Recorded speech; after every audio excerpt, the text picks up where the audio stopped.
ಪ್ರಿಯ ವೀಕ್ಷಕರ ನಮಸ್ಕಾರ. ವಿಚಾರ ಏನಪ್ಪ ಅಂದರೆ, ನಮ್ಮ ರಾಜ್ಯದ ಮತ್ತು ದೇಶದ ಮಾಜಿ ಪ್ರಧಾನಮಂತ್ರಿಗಳು ದೇವೇಗೌಡರು ಲೋಕಸಭಾ ಅಧಿವೇಶನದಲ್ಲಿ ಒಂದು ರಾಜ್ಯಸಭಾ ಸದಸ್ಯರಾಗಿ ಇನ್ನೊಂದು ತಿಂಗಳಿದೆ ನಂದು ಇದು ಅವಧಿ. ಅದರೊಳಗಡೆ ನಮ್ಮ ಕಾವೇರಿ ನೀರು ಸಮಸ್ಯೆ ಏನಾದರೂ ಬಗೆಹರಿಸಿ ಅಂತಂದೇಳಿ ಅಲ್ಲಿ ಪಾಪ ಬೇಡ್ಕಂತಾರೆ. ಅವರು ಕರ್ನಾಟಕದಿಂದ 28 ಜನ ಸಂಸದರನ್ನು ಆಯ್ಕೆ ಮಾಡಿ ಕಳಿಸಿದ್ದಾರೆ. ಕರ್ನಾಟಕದ ಮತದಾರರು 28 ಜನ ಸಂಸದರನ್ನು ಆಯ್ಕೆ ಮಾಡಿ ಕಳಿಸಿದ್ದಾರೆ. ಇನ್ನು ಕರ್ನಾಟಕದಲ್ಲಿ 224 ಜನ ಶಾಸಕರಿದ್ದಾರೆ. ಇವರು ಯಾರಿಗೂ ಬೇಡವಾಗಿರೋದು ಇವತ್ತು ಇಂಥ ಇಳಿ ವಯಸ್ಸಲ್ಲೂ ಕೂಡ ನಮ್ಮ ಮಾಜಿ ಪ್ರಧಾನಮಂತ್ರಿಗಳು ದೇವೇಗೌಡರು ಆ ನೀರನ್ನು, ಇದು ಯಾರಪ್ಪನ ಮನೆ ಆಸ್ತಿ ಅಲ್ಲ, ಆ ನೀರನ್ನು ಭಿಕ್ಷೆ ತಡ ಬೇಡ್ತಾ ಇದ್ದಾರೆ. ನಮ್ಮ ಗೌಡರಿಗೆ ಬುದ್ಧಿ ಹೇಳುವಷ್ಟೇನ ದೊಡ್ಡ ಮೇಧಾವಿ ಅಲ್ಲ, ಅವ್ರ ಮಟ್ಟಕ್ಕೂ ನಾವು ಬೆಳೆಯೋಕ್ಕೂ ಆಗಲ್ಲ ಬಿಡಿ, ಅಷ್ಟು ವಯಸ್ಸು ನಾವು ಇರೋದಿಲ್ಲ, ಹೋಗ್ಬಿಡ್ತೀವಿ ನಾವು. ಆದರೆ ಇಂಥ ವಯಸ್ಸಲ್ಲೂ ಕೂಡ ಇವರು ರೈತರ ಬಗ್ಗೆ, ನೀರಿನ ಬಗ್ಗೆ ಇಷ್ಟೊಂದು ಕಾಳಜಿಟ್ಟು ಕೇಳ್ತಾ ಇದ್ದಾರೆ ಅಂದರೆ ನಮ್ಮ ಕರ್ನಾಟಕದ ಸಂಸದರಿಗೂ, ಶಾಸಕರುಗಳಿಗೂ, ಮಂತ್ರಿಗಳಿಗೆಲ್ಲ ನಾಚಿಕೆ ಆಗಬೇಕು. ನಮ್ಮ ಕರ್ನಾಟಕದ ಜನತೆಗೂ ನಾಚಿಕೆ ಆಗಬೇಕು. ಯಾಕಂದ್ರೆ ನಾಚಿಕೆ ಎದುರ್ತಾನೆ ಇವರಿಗೆಲ್ಲ ನಾಚಿಕೆ ಆಗೋಕ್ಕೆ ಆಗಲ್ಲ. ಆದರೂ ಈ ಅಧಿವೇಶನದಲ್ಲಿ ಸುಮಾರು ಇದು 4ನೇ 5 ಸತಿ ಅನಿಸುತ್ತೆ ದೇವೇಗೌಡರು ಯಾವಾಗ್ಲೂ ಈ ಕಾವೇರಿ ನೀರಿನ ಬಗ್ಗೆನೇ ಮಾತಾಡ್ತಾರೆ. ಕಾವೇರಿ ನೀರು ಕೊಡಿ, ಕಾವೇರಿ ನೀರು. ಇಷ್ಟ ಆದರೂ ಕೂಡ ಅಮಿತ್ ಶಾ ಅವರು ನರೇಂದ್ರ ಮೋದಿ ಅವರಿಗೆ ಅವ್ರ ತಲೆಗಿದು ಹೋಗಿಲ್ಲ ಅನಿಸುತ್ತೆ. ಇಷ್ಟೊಂದು ಬೇಡ್ಕೊಂತ ಇದ್ದಾರೆ, ಯಾಕೆ ಇವರು ಕೇಳ್ತಾ ಇದ್ದಾರೆ ನೀರನ್ನು, ಯಾಕೆ ಇಷ್ಟೊಂದು ಬೇಡ್ಕೊಂತ ಇದ್ದಾರೆ ಅನ್ನೋದು ಅವ್ರು ನರೇಂದ್ರ ಮೋದಿ ಅವ್ರಿಗೂ ಕೇಳಿಸ್ಕೊಂಡಿಲ್ಲ, ಅಮಿತ್ ಶಾ ಅವ್ರಿಗೂ ಕೇಳಿಸ್ಕೊಂಡಿಲ್ಲ. ಇಷ್ಟು ವಯಸ್ಸಾದರೂ ಕೂಡ ಇವ್ರು ಯಾಕೆ ನೀರು ಆಗಲೆಲ್ಲ ಕೇಳ್ತಾರೆ ಅನ್ನೋದೊಂದು ಪರಿಜ್ಞಾನ ಇಲ್ವಾ? ನೀರೇನು ದೇವೇಗೌಡರ ಮನೆಗೆ ನೀರು ಬೇಕು ಅಂತ ಕೇಳ್ತಾ ಇದ್ದಾರಾ, ಇಲ್ಲ ಅವ್ರ ಊರಿಗೆ ಹಾಸನಕ್ಕೆ ಅವ್ರ ಹೊಲಗದ್ದೆಗೆ ಏನಾದ್ರು ನೀರು ಕೇಳ್ತಾ ಇದ್ದಾರಾ? ಎಲ್ಲರಿಗೂ ಕುಡಿಯೋಕ್ಕೆ. ಆದರೆ ನಾನು ನಮ್ಮ ದೇವೇಗೌಡರ ಅಜ್ಜಾರಿಗೆ ಒಂದು ಮಾತು ಹೇಳೋಕ್ಕೆ ಇಷ್ಟಪಡ್ತೀನಿ. ಯಾಕಂದ್ರೆ ಅವ್ರಿಗೆ ಬುದ್ಧಿ ಹೇಳುವಷ್ಟು ದೊಡ್ಡವನಲ್ಲ ನಾನು. ಒಂದು ಚಿಕ್ಕ ಇರುವೆ ಥರ ಈ ಜನಗಳೇ ಸುಮ್ಮನೆ ಇದ್ದಾರೆ. ಅಜ್ಜರೇ, ಜನಗಳಿಗೆ ಬೇಕಾಗಿಲ್ಲ, ರೈತರು ಸುಮ್ಮನೆ ಇದ್ದಾರೆ. ನೀವು ನೀರು ಕೇಳ್ತಾ ಇದ್ದೀರಿ, ರೈತರನ್ನ ಬದುಕಿಸ್ರಿ, ರೈತರನ್ನ ಉಳಿಸ್ರಿ ಅಂತೇಳಿ ರೈತರೇ ಸುಮ್ಮನೆ ಇದ್ದಾವೆ. ರೈತರು ಏನೂ ಕೇಳ್ತಾ ಇಲ್ಲ, ಅವು ಏನೂ ಬೇಕಾಗಿಲ್ಲ. ಇವತ್ತು ಸರ್ಕಾರ ಆಳೋರು ಎಲ್ಲ ಪರಿಸರ ಹಾಳು ಮಾಡಿ ಆ ನೀರು ದಂಡೆಯಲ್ಲೆಲ್ಲ ಹೋಗಿ ರೆಸಾರ್ಟ್ಗಳು ಮಾಡ್ಕೊಂಡು ಎಂಜಾಯ್ ಮಾಡ್ಕೊಂಡು ಕೂತ್ಕೊಂಡಿದ್ದಾರೆ. ಆಮೇಲೆ ಇಲ್ಲಿ ಕರ್ನಾಟಕದಲ್ಲಿ ವಿಧಾನಮಂಡಲ ಅಧಿವೇಶನ ನಡೀತಾ ಇದೆ, ಯಾರೂ ಕೇಳ್ತಾ ಇಲ್ಲ. ಬರೀ ಅವ್ರು ಇಷ್ಟ ಬಂದಂಗೆ ಭಜನೆ ಮಾಡ್ಕೊಂಡು ಕುಣಿತಾ ಇದ್ದಾರೆ. ಇನ್ನು ನಿಮಗೆ ಯಾಕೆ? ನೀವು ಸುಮ್ಮನೆ ಆರಾಮಾಗಿರೋದ ಬೆಸ್ಟ್. ಮನೇಲಿ ರೆಸ್ಟ್ ತಗೊಳ್ಳೋದು ಇವಾಗ. ಇದು ಒಂದು ಆರಾಮಾಗಿರೋ ವಯಸ್ಸಿದು, ರೆಸ್ಟ್ ತಗೊಳ್ಳೋ ವಯಸ್ಸು. ಕರ್ನಾಟಕದ ಜನತೆಗೆ ಬೇಕಾಗಿಲ್ಲ.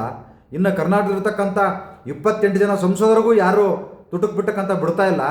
ಅವ್ರು ಭಾಷಣ ಮಾಡಿದ್ರು ಕೂಡ ಅಲ್ಲಿ ಬರೇ ಮೋದಿ ಅವರನ್ನು ಮೆಚ್ಚಿಸುವಂಥ ಕೆಲಸ ಮಾಡ್ತಿದ್ದಾರೆ ಹೊರತು ಕರ್ನಾಟಕಕ್ಕೆ ಏನು ತಗೊಂಬರಬೇಕು, ಕರ್ನಾಟಕಕ್ಕೆ ಏನು ಬೇಕು, ನಮ್ಮ ರಾಜ್ಯಕ್ಕೆ ಏನು ವ್ಯವಸ್ಥೆ ಬೇಕಾಗಿದೆ, ಅವ್ರವ್ರ ಕ್ಷೇತ್ರಕ್ಕೆ ಏನು ಬೇಕಾಗಿದೆ ಅಂತಂದೇಳಿ ಯಾವ ಸಂಸದರು ಕೂಡ ಅಲ್ಲಿ ಉಸಿರು ಬಿಡ್ತಾ ಇಲ್ಲ. ಬರೀ ಅಲ್ಲಿ ಅಮಿತ್ ಶಾ ಅವ್ರನ್ನ, ಮೋದಿ ಅವ್ರನ್ನ ಹೊಗಳಿಕೆ ಕುತ್ಕೊಂಡಿದ್ದಾರೆ, ಅವ್ರ ಬಗ್ಗೆ ಮಾತಾಡ್ತಾ ಇದ್ದಾರೆ. ಇನ್ನೊಂದು ನಮ್ಮ ರಾಜ್ಯದ ಬಗ್ಗೆ ಯಾರೂ ಚರ್ಚೆ ಮಾಡ್ತಾ ಇಲ್ಲ. ಇನ್ನು ನೀವು ಯಾಕೆ ಇಷ್ಟೊಂದು ಇಳಿ ವಯಸ್ಸಲ್ಲೂ ಕೂಡ ಜನಗಳ ಬಗ್ಗೆ ತಲೆ ಕೆಡಿಸ್ಕೊಂಡು ನಿಮ್ಮ ಆರೋಗ್ಯ ಹಾಳು ಮಾಡ್ಕೊಂಡು ಯಾಕೆ? ಆರಾಮಾಗಿ ಶಾಂತಿಯಿಂದ ಇರೋವರೆಗೂ ಚೆನ್ನಾಗಿರ್ರಿ. ಇನ್ನು ಮುಂದೆ ಜನಗಳ ಬಗ್ಗೆ ತಲೆ ಕೆಡ್ಸೋಕೆ ಹೋಗಬೇಡಿ. ಯಾಕಂದರೆ ಜನಗಳಿಗೆ ಎಷ್ಟು ಮಾಡಿದ್ರು ಅಷ್ಟೇ. ಇವತ್ತೇನು 7.5 ವರ್ಷ ಸಾಧನೆ, 10 ವರ್ಷ ಸಾಧನೆ ಅಂತ ಹೇಳ್ತಾ ಇದ್ದಾರೆ. ಅವ್ರು 7 ವರ್ಷ ಮಾಡಿರೋದನ್ನ ನೀವು ಬರೀ ಕೇವಲ 14 ತಿಂಗಳಲ್ಲೇ ಮಾಡಿದ್ದೀರಿ. ಆ ಮಾಡಿರೋ ಕೆಲಸಕ್ಕೆ ಇವತ್ತು ನಿಮ್ಮನ್ನು ಇಷ್ಟು ವರ್ಷ ಇವತ್ತು ನಿಮ್ಮ ಹೆಸರು ಇಡೀ ದೇಶದಲ್ಲೆಲ್ಲ ಓಡಾಡ್ತಿದೆ ಅಂದರೆ ನೀವು ಮಾಡಿರ್ತಕ್ಕಂಥ ಕೆಲಸಗಳು, ನೀರಾವರಿ ಯೋಜನೆಗಳು, ಅದರಿಂದ ಒಳ್ಳೆ ಕೆಲಸ ಮಾಡಿದ್ದೀರಾ.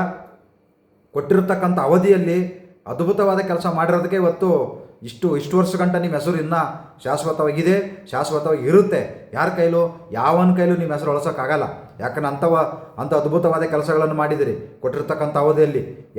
ಯಾವನಿಗೇನು ಮುಂಡ ಮುಚ್ಚಿ ಅಧಿಕಾರ ಏನು ಆಳಿಲ್ಲ, ಯಾವ ಮೋಸ ಮಾಡಿ ಅಧಿಕಾರ ಏನು ಆಳಿಲ್ಲ.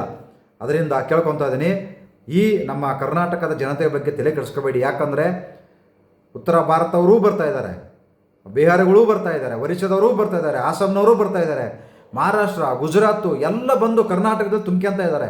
ಅದು ಸಾಲದೇ ಇವತ್ತು ಬಾಂಗ್ಲಾದೇಶದವರೆಲ್ಲ ಬಂದು ಸೇರ್ಕೊಂತ ಇದ್ದಾರೆ.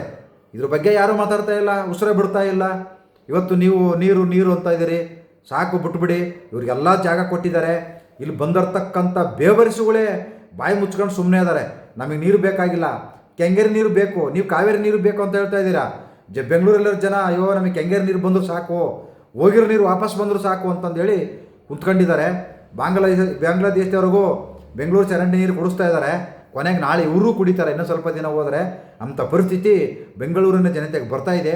ಯಾಕಂದರೆ ಇವತ್ತು ಬೆಂಗಳೂರಲ್ಲಿ ಕನ್ನಡಿಗರ ಸಂಖ್ಯೆ ಬಹಳ ಕಡಿಮೆ ಆಗ್ತಾ ಇದೆ.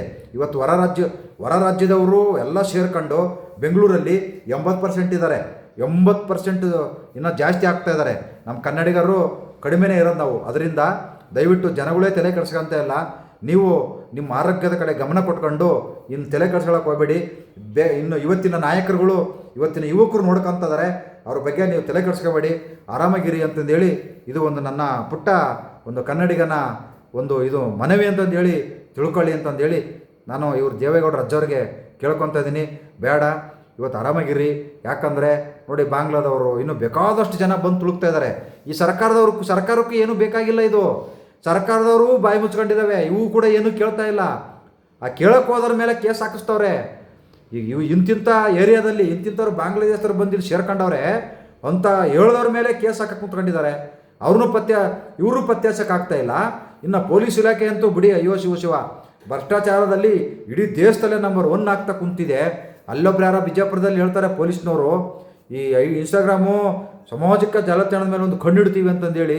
ಕಣ್ಣಿಟ್ಗಳು ಇದೇ ರೀತಿ ಭ್ರಷ್ಟಾಚಾರದ ಮೇಲೂ ಒಂದು ಕಣ್ಣಿಡಿ ಸರ್, ನೀವು ನಂಬರ್ 1 ಆಗ್ತಿರಿದಿ ಕರ್ನಾಟಕಕ್ಕೆ ಅಂತೇಳಿ ಆ ಪೊಲೀಸ್ ಅಪ್ಪನಿಗೂ ನಾನು ಕೇಳ್ಕೊತಾ ಇದ್ದೀನಿ. ನಮಸ್ಕಾರ, ಎಲ್ಲರೂ ಒಳ್ಳೆಯದಾಗಲಿ. ಮತ್ತೊಮ್ಮೆ ನಮ್ಮ ದೇವೇಗೌಡರಿಗೆ ಈ ಒಂದು ಆರಾಮಾಗಿರಿ ಅಂತೇಳಿ ಕೇಳ್ಕೊತಾ ಇದ್ದೀನಿ. ಪಕ್ಷದ ಬಗ್ಗೆ ಚಿಂತೆ ಮಾಡಿ, ಪಕ್ಷದ ಬಗ್ಗೆ ಸಲಹೆ ಕೊಡಿ. ಯಾವ ರೀತಿ ಸಂಘಟನೆ ಮಾಡಬೇಕು, ಯಾವ ರೀತಿ ಮುಂದಿನ ಹೋರಾಟಗಳು ಮಾಡಬೇಕು ಅಂತಂದೇಳಿ ನಿಮ್ಮ ರಾಜ್ಯಾಧ್ಯಕ್ಷರಿಗೆ ಮತ್ತು ಸಲಹೆ ಕೊಟ್ಕೊಂಡಿದ್ದರೆ ಇದು ಭಾಳ ಒಳ್ಳೆಯದು ಅಂತ ಇದು ನನ್ನ ಅನಿಸಿಕೆ. ಯಾರು ಏನು ತಿಳ್ಕೊಂತಾರೆ ಗೊತ್ತಿಲ್ಲ. ನನಗೆ ಗೊತ್ತಿರೋದು ನನಗೆ ಹೇಳ್ಬೇಕನ್ನಿಸ್ತು, ಹೇಳಿದ್ದೀನಿ.